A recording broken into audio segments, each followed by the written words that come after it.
So he starts off by, he's going to getting into a bunch of stuff, and he's reestablishing the authority that he has within the structure of the body. Now, part of the context that we need to have is, well, we should be asking the question, well, why would he need to be doing this?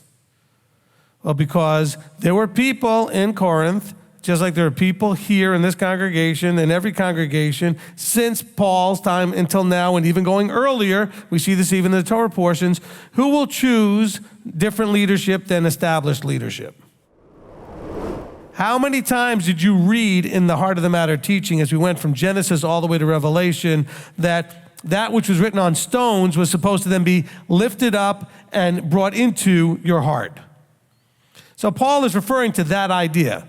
Yet Christianity is going to use this to use it as a separator between the two, to differentiate that was not for us now, that was for then, this is for now, using a very dispensationalist sort of way of looking at it. He's saying, no, let's not confuse that the letter is evil and kills, but the spirit, this ooey gooey ethereal thing, nobody knows what it is, brings life. Well, that's not what he's talking about. He's saying the literal Peshat obedience doesn't bring the life. It's doing it fully how he intended it that brings the life. With all your heart, with all your being, with all of your emunah, your belief, your trust, and your faith. And then ask them, okay, how do you know which ones to pick? Because they only want to pick the ones they don't want to do, like the eating differently and keeping different days. They still want to believe that you shouldn't murder, shouldn't commit adultery, shouldn't steal, blah, blah, blah. So my first question should be, okay, which ones are you talking about? Which ones were done away? Please show me the verse that tells me which ones. Because apparently it's all, but you know, they'll say tithing is something you have to do. Okay, well, tithing isn't even in the top 10. In other words, there's things where you're going to have to die to self. All that me. Why did they mess up with the letter? I interpret it my way. I do it my way. I do what I want. It's going to bring death. Your self-sovereign, do it my way, do whatever I want thing is got to be passing away. The old way of doing things is passing away. We have a new framework, a new context. Messiah starts off with his very first message. You thought it was enough just not to murder somebody. I'm going to tell you wanting to kill them is bad too. Just as bad, he says.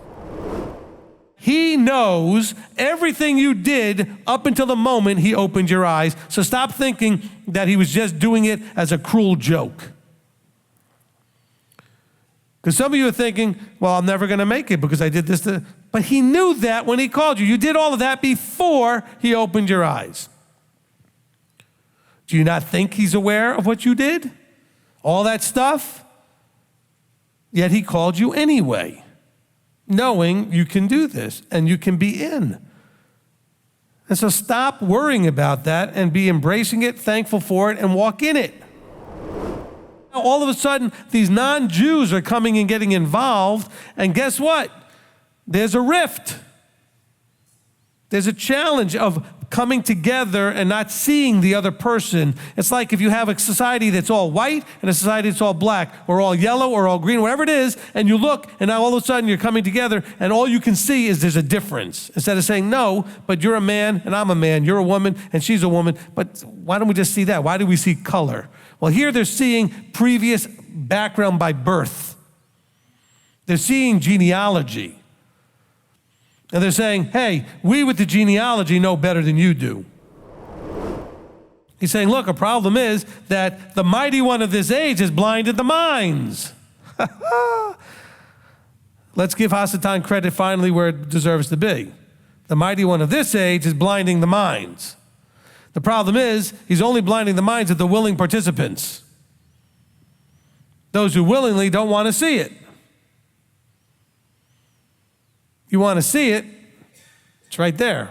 Elohim will open your minds. The thing is, he's got to disturb your peace. You've got to want to see it. Because he's poked a few people, disturbed their peace, and they still don't want to see it. They saw big walled cities, huge people, armies and all kinds of things going on. They saw that. Of course, two of them saw, wait a minute, we could see what Elohim would do to this place, and he would take care of those armies, and he would take care of those walled cities, and he'll take care of all of those challenges. We see the milk and honey and the big grapes and all the other wonderful things. It's a beautiful land. But are you focusing on the fleshly eyes or the spiritual eyes? See, the fleshly eyes saw the giants and the walls and all that stuff. The spiritual eyes are seeing it as Elohim sees it. So they take that back to the law. You see the law one way. How does he see it? This is not talking about out-of-body experiences. This is not talking about some ooey-gooey spiritualization. When you are at home in your flesh, you are not connected with the Elohim, with Messiah, with the Master. So to be absent the body is to be present with the Lord, as you've always heard these things saying, meaning when you are not focused on your flesh and me, I, you are now walking in the presence of Elohim, presence of Messiah.